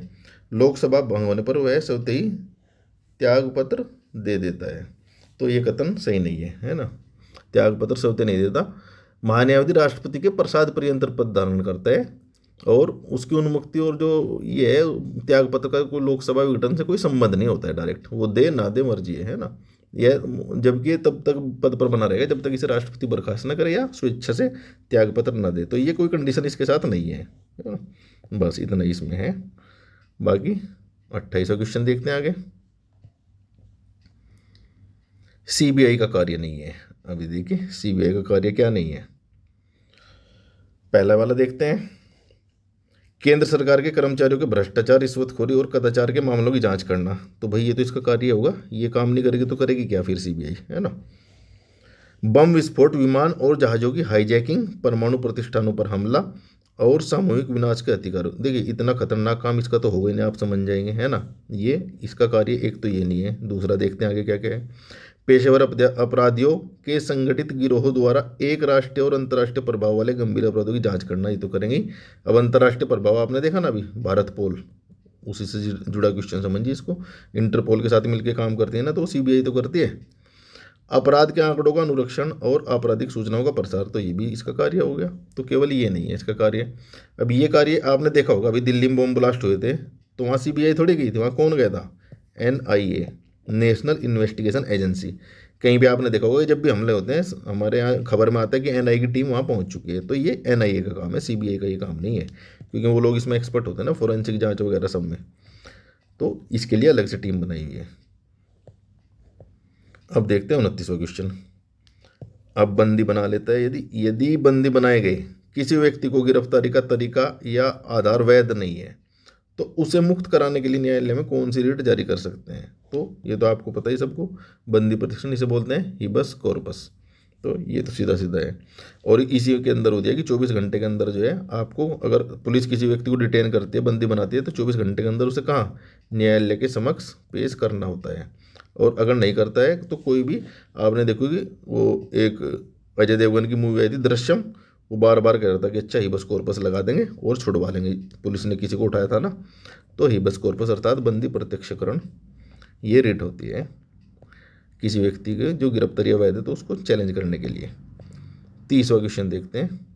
क्वेश्चन नंबर 30, लोकपाल और लोकायुक्त अधिनियम 2013 के अनुसार लोकपाल के लिए गठित चयन समिति में कौन कौन शामिल होंगे? देखिए ये इस प्रकार के क्वेश्चन है, ये तो आपको फैक्ट है, तो ये इन समितियों के सदस्य आपको याद करने होंगे।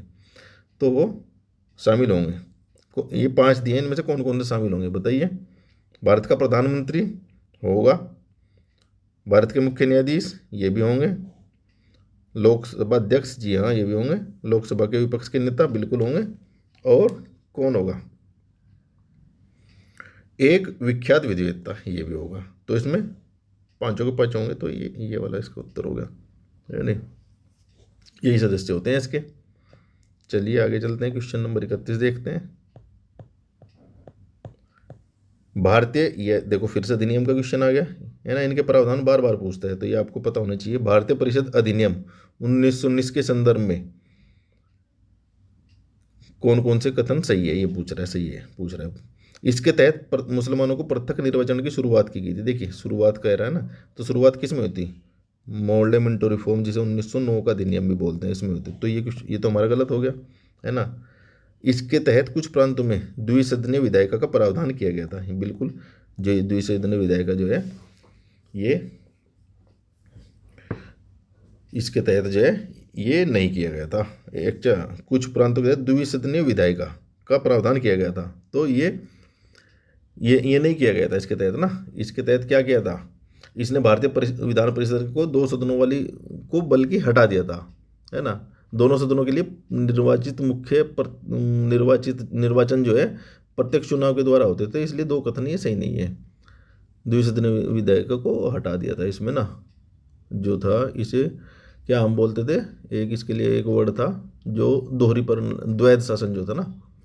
हाँ, इसके साथ जो इस अधिनियम ने क्या किया था, द्वैध शासन लागू किया था, दोहरी प्रणाली से डायर की बोलते हैं, डायर की। ये इसके लिए ये याद रखना, डायर की इसमें जो है ये शुरू हुआ था इसके तहत।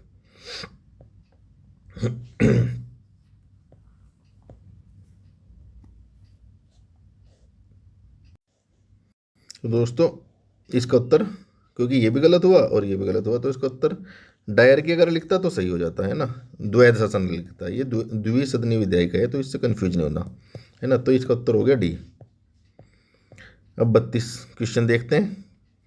आधिकारिक सांख्यिकी के लिए बिग डेटा और डेटा साइंस पर संयुक्त राष्ट्र विशेषज्ञ समिति के संदर्भ में कौन सा कथन सही नहीं है बताना है ना। तो ये तो करंट का क्वेश्चन है, ये आप याद रखिए।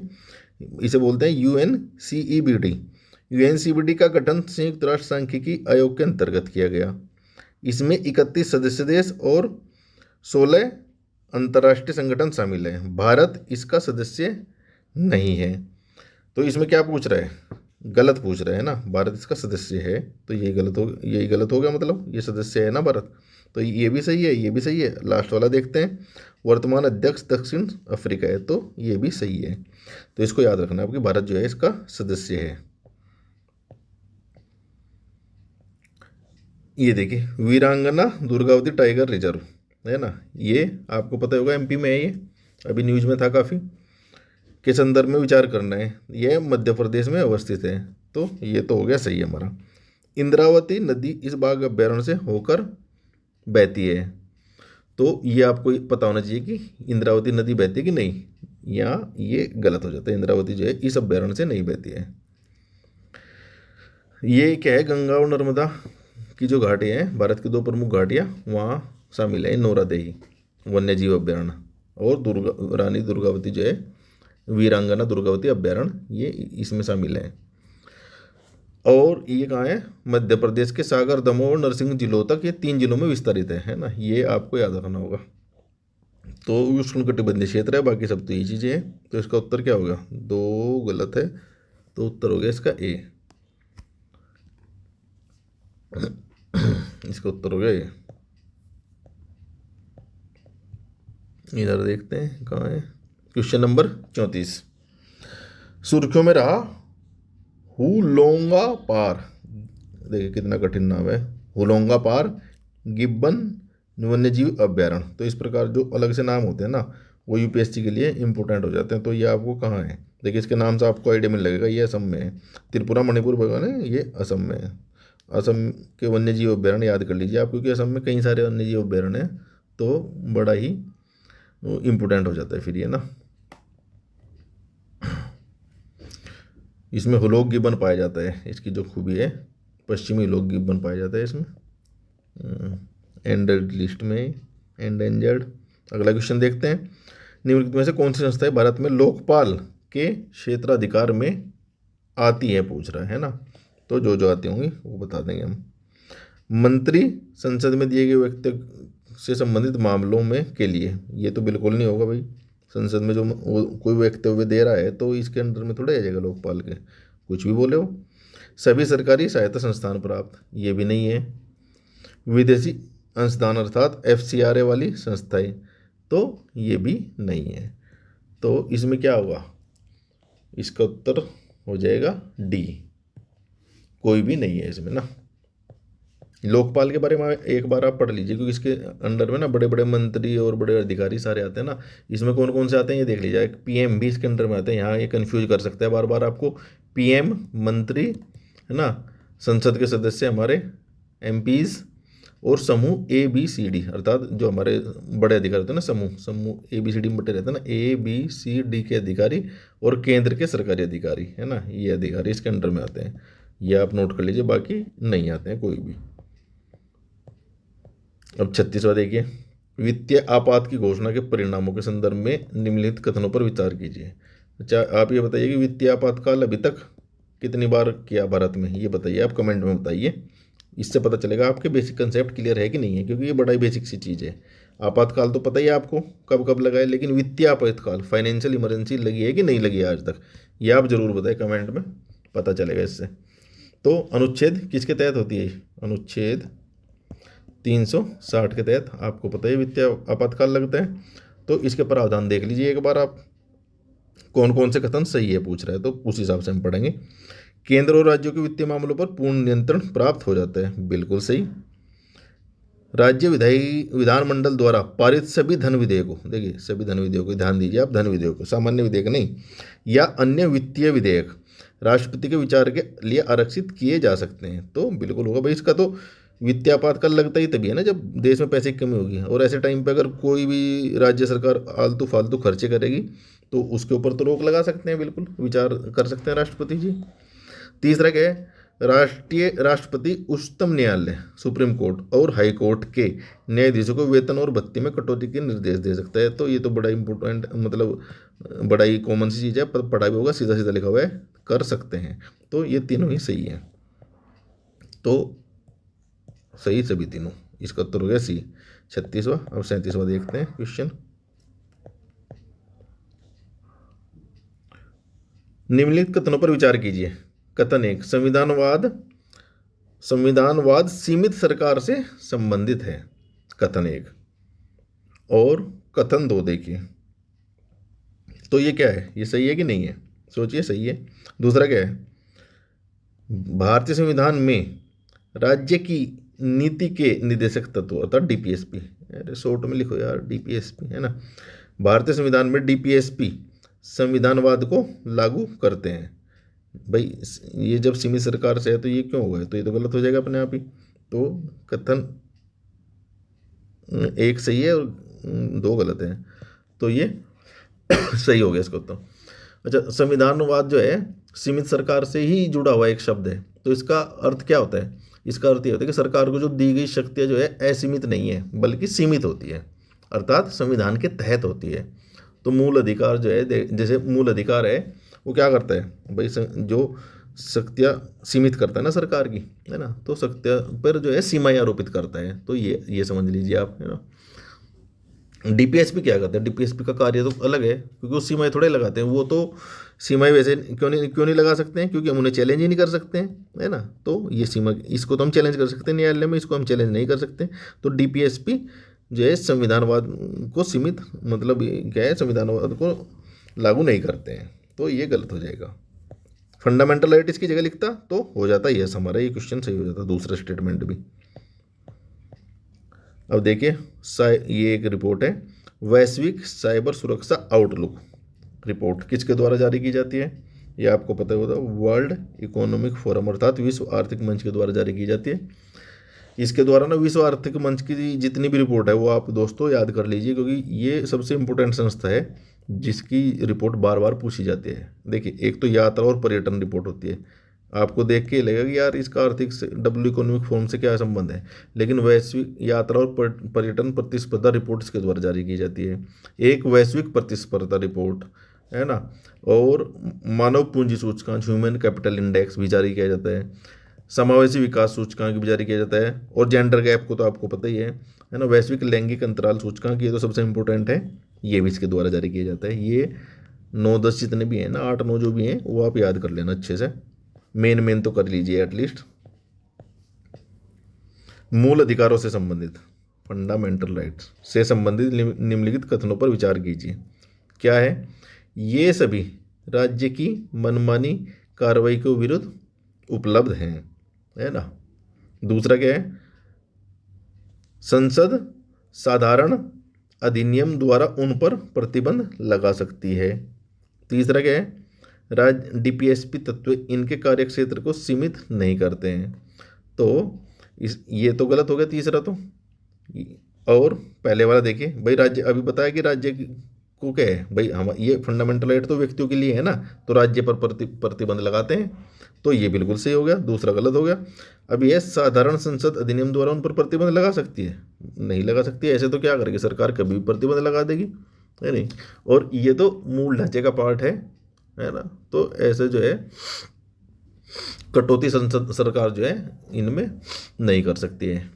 कुछ अपवाद है वो पहले से ही इसमें अपने हमारे संविधान में लिखे हुए हैं, तो ये गलत हो गया दोनों, और केवल एक सही है, तो इसका उत्तर हो गया हमारा केवल एक।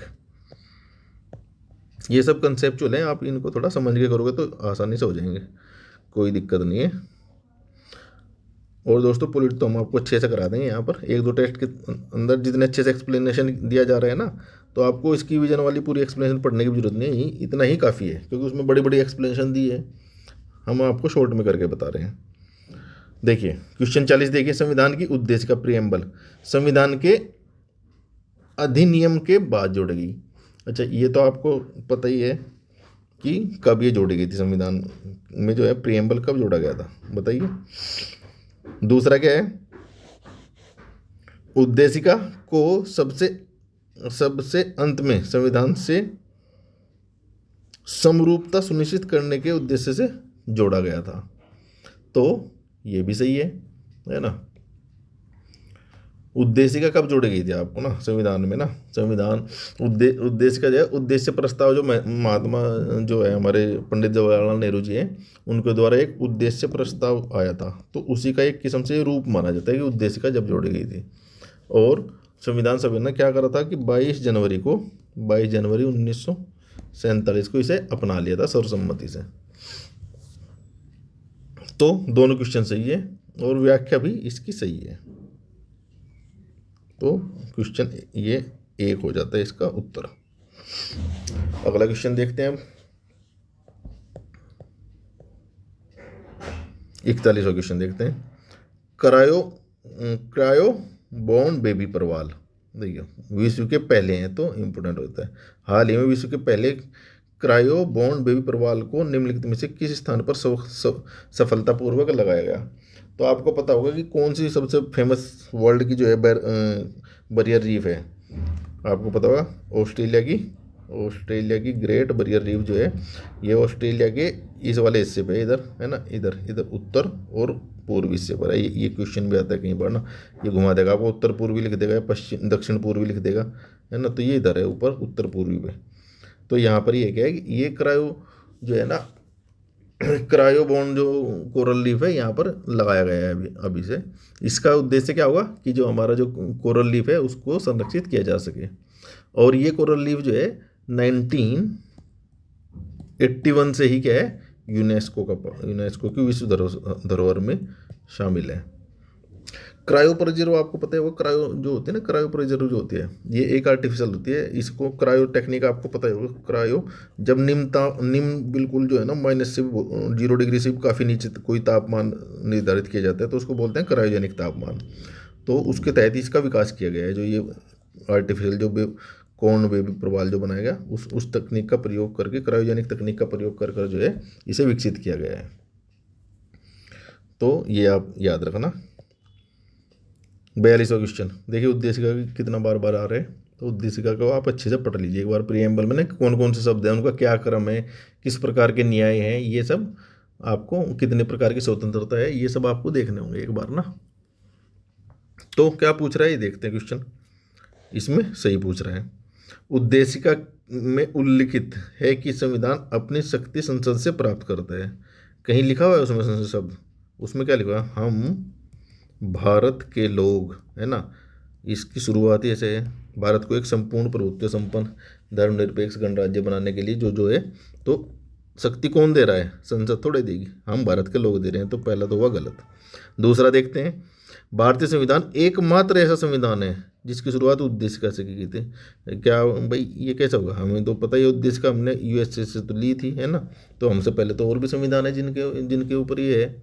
यूएस से ही इनफैक्ट पहला संविधान था जिसमें उद्देशिका आई थी, उसके बाद तो कई संविधान में ये उद्देशिका आई है, तो ये आपको पता होना चाहिए सीधा सीधा। तो इसका उत्तर हो गया डी, नहीं तो ये नहीं है, कोई सा भी सही नहीं है। 43वां देखते हैं, देखो अच्छे क्वेश्चन है ये, और थोड़ा कंसेप्ट भी क्लियर हो जाएगा और फैक्ट भी याद हो जाएंगे आपके। अब ये देखिए 43, राष्ट्रीय गौरव अपमान निवारण अधिनियम, ये पहले पढ़िए फिर क्वेश्चन देखते हैं। राष्ट्रीय गौरव अपमान निवारण अधिनियम, ओके, ये कब होता है, इसके तहत क्या क्या होता है भाई, जैसे हमारा संविधान है या ध्वज है, हमारा फ्लैग है, नेशनल फ्लैग है, या राष्ट्रगान का जो अपमान करता है ना, उसके लिए बनाया गया था कि उससे निपटने के लिए, है ना। क्योंकि ये अभी आपने देखा होगा ना, जब बार बार न्यूज में आता है कि थिएटर में कोई खड़ा नहीं हो रहा है राष्ट्रगान के ऊपर, तो उसका अपमान कर रहा है। ये सब इस प्रकार के जो है प्रावधान इसके तहत दिए गए हैं, है ना। दूसरा क्या है, लोक प्रतिनिधित्व अधिनियम, रिप्रेजेंटेशन ऑफ पीपल एक्ट, है ना। और तीसरा क्या है, विधि विरुद्ध क्रियाकलाप निवारण अधिनियम। ये 3 अधिनियम इन्होंने दिए हैं। तो ये क्या कहना चाह रहा है, क्वेश्चन देखते हैं। उपर्युक्त में से कितने अधिनियम मूल कर्तव्यों के कार्यान्वयन को प्रभावित करते हैं। देखो, फंडामेंटल ड्यूटीज़, भाई हमारा मूल कर्तव्य है ना राष्ट्र का सम्मान करना, सीधा सीधा लिखा हुआ है, तो ये प्रभावित करेगा भाई। अगर कोई ऐसा नहीं कर रहा है तो उसके विरुद्ध जो है कार्यवाही हो सकती है। मान लिया अगर कोई राष्ट्र फ्लैग का अपमान कर रहा है, उसे काटता है या फाड़ता है, कुछ करता है, तो वो क्या है, उसको जेल हो सकती है। तो ये भी फंडामेंटल ड्यूटीज़ को करेगा। ये भी करेगा। लोक प्रतिनिधि अधिनियम है, ये क्यों करेगा भाई, भ्रष्टाचार अगर कोई करेगा, तो कोई एमएलए एमपी भ्रष्टाचार करेगा तो जेल में जाएगा। धर्म जाति के आधार पर कोई विभेद करेगा या भड़काएगा, धार्मिक भाषण देगा चुनाव के समय, तो उस पर रोक लगाएगी। तो ये हमारे फंडामेंटल जो ड्यूटीज है, कर्तव्य जो है, उनको प्रभावित करेगा, ये भी करेगा। वन्य जीव तो आपको पता ही है कि वन्य जीवों का संरक्षण हम करते हैं ना, अभी अनुच्छेद 38 जो हमने पढ़ा था, 38(1), 38(a), तो उस ये उन पे कार्रवाई करता है जो उन्हें मारता है या अवैध व्यापार करता है। तो 48A में था ये, है ना, 48A। तो वो भी उसको भी क्या करेगा, ये प्रभावित कर देगा फंडामेंटल ड्यूटीज को। और विधि विरुद्ध क्रियाकलाप अधिनियम, तो ये भी कोई अगर सांप्रदायिक संगठन है, उसका उसकी परिभाषा इसमें दी गई है, उसके विरुद्ध कार्य कर सकता है ये अधिनियम के तहत। तो ये सारे जो है फंडामेंटल ड्यूटीज को प्रभावित करेंगे, है ना। बेसिकली प्रभावित क्या करेंगे, उनको बचाने के लिए, उनको प्रमोट करने के लिए बनाई गई है, ये समझिए आप। जो फंडामेंटल ड्यूटीज अपनी नहीं निभाते हैं लोग और उसके विरुद्ध कार्य करते हैं। ये देखिए, बड़ा सा क्वेश्चन है, पढ़ते हैं इसको। भारतीय संविधान मूल अधिकार और डीपीएसपी के संतुलन पर टिकी आधारशिला है, बिल्कुल है। मिनर्वा मिल्स केस में आपने पढ़ाई था ये आपस में सामाजिक क्रांतिवाद से जुड़े हुए हैं, ये रथ के 2 पहियों के समान है और एक दूसरे में पूर्ण है। तो ये तो सीधा सीधा पूछा ही कौन सा है, किस केस में था, तो मिनर्वा मिल्स में ये था। मिनर्वा मिल्स का एक मेन ये था, फंडामेंटल ड्यूटीज और क्या है ये, राज्य के डीपीएसपी और मूल अधिकार, फंडामेंटल राइट्स और डीपीएसपी, ये क्या है, संतुलन में रहने चाहिए, ये बताया था इन्होंने मिनर्वा मिल्स में। तो ये बात बड़ा फेमस था, इसका ये याद कर लीजिए आप, ये पूरा बड़ा सा स्टेटमेंट दिया हुआ है। 45वां क्वेश्चन देखते हैं। निम्नलिखित में से किस उपाय द्वारा भारत अपना क्षेत्र किसी अन्य पड़ोसी देश को अध्यार्पित कर सकता है, अर्थात दे सकता है ना। किस उपाय के द्वारा, उपाय पूछा गया है इसमें ना। तो ये रहा, संसद द्वारा साधारण बहुमत से प्राप्त, नहीं भाई ऐसे कैसे हो जाएगा, इतनी इंपॉर्टेंट चीज़ है तो साधारण बहुमत से कैसे कर देगी सरकार, ये तो नहीं होगा। संसद के दोनों सदनों द्वारा 2/3 बहुमत से पारित विधेयक के माध्यम से संविधान संशोधन, तो ये सही है, इसका विशेष बहुमत के थ्रू ही ऐसा कार्य कर सकता है। अभी आपने देखा होगा, ये था मोदी जी ने जो किया था आपका संविधान संशोधन 99 हुआ, उसमें भारत और बांग्लादेश में कुछ एनक्लेव एक्सचेंज की थी एक दूसरे से ना। हमने कुछ अपना क्षेत्र बांग्लादेश को दिया था और बांग्लादेश का हमने लिया था, तो वो इसी उसके लिए क्या था, ये 2/3 बहुमत जो है विशेष बहुमत से ही ये पारित किया गया था। ये अब इसका तो उत्तर ये होगा, आगे पढ़ लीजिए। संविधान संशोधन की आवश्यकता बिना कार्यपालिका, ये तो बिल्कुल नहीं होगा।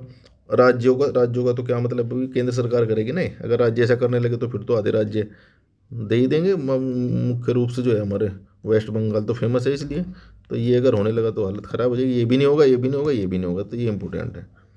20 का उत्तर हो गया। अब भारत सरकार अधिनियम 1935, ये देखिए इसमें ना क्या है, हमारे संविधान में काफ़ी प्रोविजन इसी से लिए गए थे, तो ये बड़ा इंपॉर्टेंट अधिनियम है, इसको देख लीजिए क्या बोल रहा है इसमें, कौन कौन से उपबंध किए गए थे। देखिए, केंद्र में द्वैध शासन का उन्मूलन, नहीं ये गलत है, क्योंकि इसमें क्या है कि प्रांतों में जो है ना, प्रांतों में द्वैध शासन का उन्मूलन किया था और केंद्र में लागू किया था इससे, तो ये उल्टा दिया हुआ इन्होंने, तो ये हो गया गलत। दूसरा क्या है, कुछ मामलों में दोनों सदनों की संयुक्त बैठक, तो ये प्रावधान इसमें था, है ना। देखिए कितना पुराना प्रावधान है, अभी भी हमारे यहाँ किसके तहत है ये, अनुच्छेद 108 के तहत है ना संयुक्त बैठक, ये याद कर लीजिए आप, ये बार बार पूछता है अनुच्छेद 108। और भारत को बर्मा से अलग किया गया था, ये भी आप प्रावधान इसमें था, ये भी आपको पता होगा। तो ये दो हमारे इसमें थे और पहला नहीं था, तो इसका उत्तर हो गया बी। अगला क्वेश्चन देखते हैं। अब देखिए निम्नलिखित में से कौन सी अध्यक्षात्मक जो हो जाए प्रेसिडेंट गवर्नमेंट होती है ना, अध्यक्षात्मक शासन प्रणाली है की विशेषता नहीं है। अब ये देखिए जो सरकार जो है ना पूरी दुनिया में दो प्रकार की चलती है, एक तो संसदीय सरकार होती है, एक अध्यक्षीय प्रणाली होती है, संसदीय प्रणाली, और एक होती है अध्यक्षीय शासन प्रणाली। ये कहाँ है, भारत में है, जैसे भारत, कनाडा, है ना। और ये कहाँ है, यूएसए, है ना, फ्रांस। अब इसके नाम से आप समझ जाएंगे। देखिए यहाँ पे क्या होता है, संसदीय प्रणाली में तो पीएम होता है मेनली, जो मुखिया होता है, और इसमें कौन होता है, प्रेसिडेंट अर्थात राष्ट्रपति होता है। तो आपने देखा होगा जब भी कहीं में जिक्र होता है, न्यूज आती है, तो क्या होता है, भारत के राष्ट्रपति, कनाडा के प्रधानमंत्री। कनाडा के राष्ट्रपति थोड़ा ही सुना आपने कौन है कौन नहीं, तो आप समझ जाए कि संसदीय प्रणाली है। यूके में भी है भाई, यूके के पीएम आते हैं ना कहीं विजिट करते हैं, तो पूरी सरकार के मुखिया वही होते हैं। इसमें क्या होता है, इसमें प्रेसिडेंट होता है। वो देखिए यूएसए के प्रधानमंत्री सुनते हैं, हम नहीं सुनते। तो यूएसए के राष्ट्रपति, फ्रांस के भी राष्ट्रपति ही करते हैं, मेन जो काम है फ्रांस के राष्ट्रपति करते हैं। तो जो भी मुखिया होगा वही सारे काम करेगा सरकार का, तो मेन जो देख रेख करता होता है।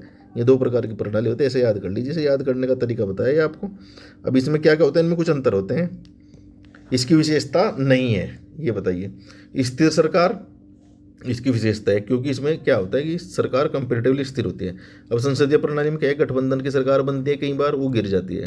इसमें क्या है कि सीधा प्रेसिडेंट का चुनाव होता है, तो वो स्थिर रहेगा, उसे कोई हटा नहीं पाएगा इतनी जल्दी, महाभियोग लगाना पड़ेगा उस पर तभी हटा पाएगा। दूसरा क्या है इसका, विशेषज्ञों द्वारा सरकार का संचालन, बिल्कुल, क्योंकि इसमें क्या होता है आपने देखा होगा, ट्रम्प साहब जो है वहाँ अध्यक्ष प्रणाली है कि किसी को भी मिनिस्टर बना सकते हैं, उसका ये जरूरी नहीं कि वो चुनाव लड़के आया हो या पार्टी के सही सदस्य हो, तो विशेषज्ञों को बना सकते हैं मंत्री, सरकार का हिस्सा। तो ये भी सही है, ये भी सही है, ये इसकी विशेषता है मतलब। और ये पूछा विशेषता नहीं है। उत्तरदायी सरकार, देखिए यहाँ अगर ना बात अटक जाती है, ये इसकी विशेषता नहीं है। और सीमित प्रतिनिधित्व, ये भी इसकी विशेषता है। अब इसमें सबसे इंपॉर्टेंट चीज़ यही है, उत्तरदायी सरकार क्यों नहीं है ये समझ लीजिए आप। देखिए हमारे यहाँ क्या है, संसदीय प्रणाली में जो मंत्री परिषद होता है ना, मंत्री परिषद है ना, वो सामूहिक रूप से सीधा सीधा लिखा हुआ है कि उत्तरदायी है किसके प्रति, लोकसभा के प्रति, है ना। ये कुछ कार्य करते हैं तो लोकसभा क्या करती है, उन पर वोटिंग करती है ना, वोट में उनको गिरा भी सकती है अगर अल्पमत में जाएगी सरकार, तो उत्तरदायी सरकार नहीं होती। अब अगर उत्तरदायी होती है, आप सीधा सीधा देख लीजिए, ट्रम्प साहब जो अनाप शनाप काम कर रहे हैं, अगर एक रेस्पॉन्सिबल गवर्नमेंट होती संसद के प्रति तो वो नहीं कर पाते। तो इसमें क्या होता है कि प्रेसिडेंट की मनमानी चलती है लगभग पूरी तरह से।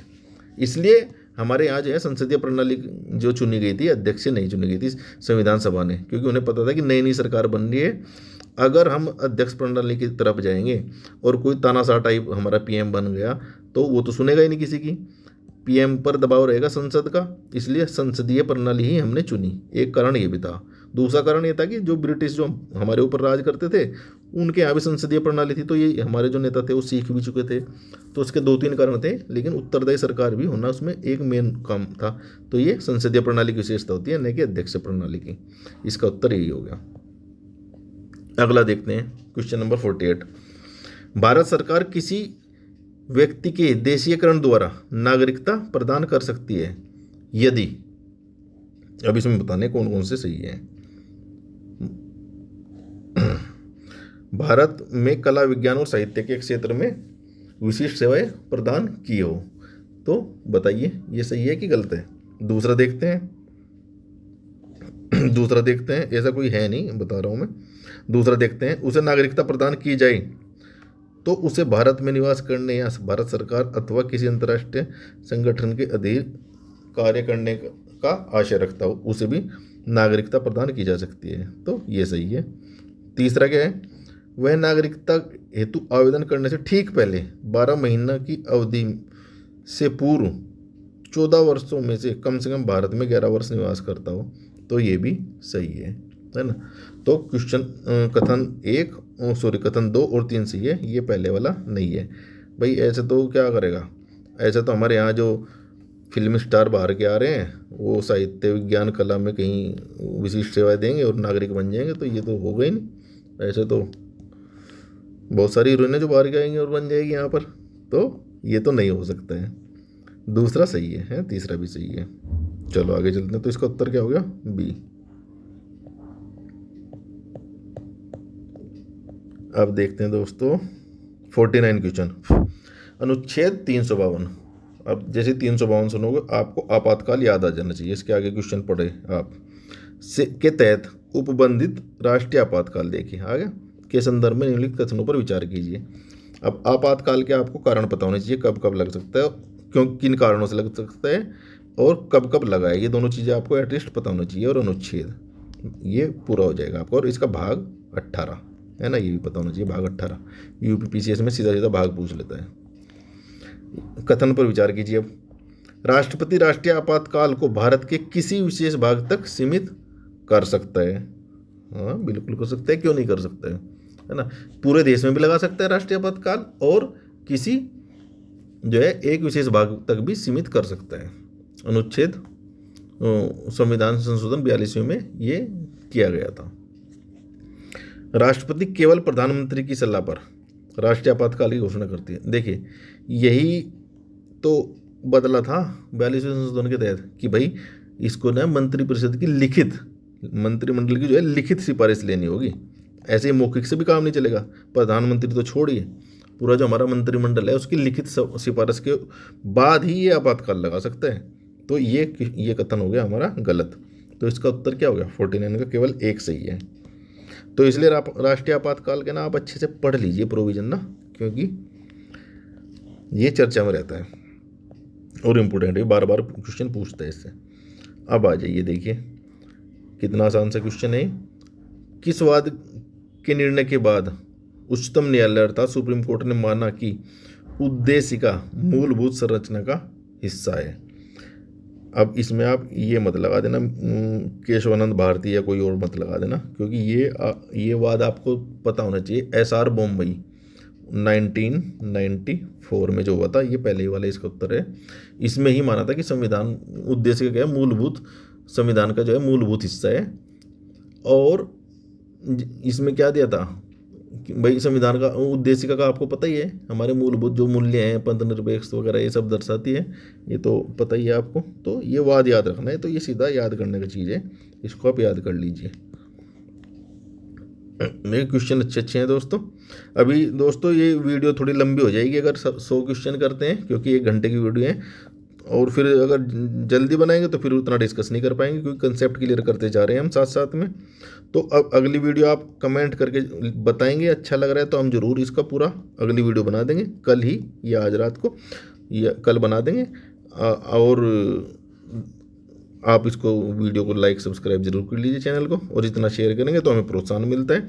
और ये ज़रूर बताएं कि आपको ये पहल हमारी कैसी लग रही है। अभी हम क्या करेंगे, इस पहल के अंदर विजन की जो टेस्ट सीरीज है ना आपको पूरी करा देंगे, है ना। PDF मत मांगना दोस्तों, नहीं तो कॉपीराइट आ जाता है। वो आप किसी भी चैनल से ले लीजिए या फोटोकॉपी ले लीजिए या परचेज कर लीजिए, जो भी है। उसके लिए हम आपको कंसल्ट नहीं कर सकते, मार्केट से मिलते हैं वैसे तो PDF वो फोटो हार्ड कॉपी, और वो अलाउड भी होती है जहाँ तक मेरे हिसाब से, वो आप खरीद सकते हैं। बाकी नहीं खरीदना है तो यहाँ आपको एक्सप्लेन करा रहे हैं, शॉर्ट नोट बनाते चलिए। जो अभी 2026 का मेंस प्री देने वाले हैं, और जो UPPCS वाले जो प्री देने वाले छात्र हैं वो भी, उनके लिए भी, क्योंकि पूरी पॉलिटी और पूरी ज्योग्राफी वगैरह सब एक टेस्ट के थ्रू आपका ना इसी प्रकार से कंसेप्ट क्लियर हो जाएगा। देखिए जो एक्सप्लेनेशन इन्होंने दिया है वो तो दिया ही है, हम उसके अलावा आपको बता रहे हैं चीज़ें ना, तो और समझाने के थोड़ा तरीके से बता रहे हैं कि जिससे आपको समझ आ जाएगा और आप क्या है ना फिर याद भी हो जाएगा, और कुछ ट्रिक्स वगैरह भी आपको बताते चलेंगे। तो ये कैसी लग रही है पहल, आप अपने कमेंट जरूर दीजिए, वीडियो को लाइक कीजिए। इसी के साथ विदाई लेते हैं, तब तक पढ़ते रहिए, लिखते रहिए और सिलेक्शन लेकर रहिए। जय हिंद।